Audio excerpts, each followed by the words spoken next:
Now, Marcus, it's been a whirlwind month, or couple of months really, for you. Take us back to Christmas. Would you have ever imagined that you'd have been in the England squad for the European Championships that summer? No, back then I was actually trying to work my way into the 21 side, and then all of a sudden a space appears in the first team, so you have to be ready when your chance comes.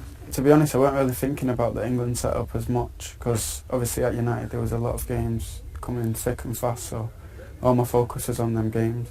But then at the end of the season, you know, you hear talks and stuff, but to be here now, it's amazing. Through a bit of a bad period, and you know, to come into the team and take to it the way he did was incredible really, and the manager kept faith in him, he kept his place in the team and showed what he can do, and really put him in the 26, and it was really down to Marcus then to show that he's capable of being in the 23, and he certainly done that after a couple of minutes, got his first goal for England. Marcus Rashford inside 2.5 minutes. The dream continues for the teenager. I guess that day probably went by in a bit of a blur, but try and describe what it was like. First of all, finding out you were starting, and second of all, getting that goal so quickly.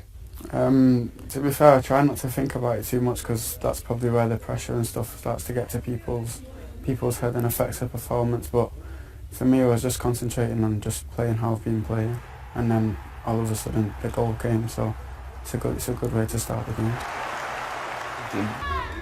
Is it kind of surreal to have grown up watching Wayne as a footballer, now your teammates not only at club level but international level? Yeah, I mean, at first, when I first went into the changing room and you see all the players' names on the back of the shirts and things like that, yeah, it doesn't seem real. I remember going home after and speaking to my brother about it, and he agreed with me, like he didn't think it was real neither. But that's what it's like. Until you get used to it, that's what it's going to be like. And the flags are starting to pop up around the country, you know, flags out of car windows, out of house windows, stuff like that. Yeah, it's amazing. When I was a kid, I used to be doing them things myself, so for it to be in my hands to go out and help the country, it's an amazing feeling.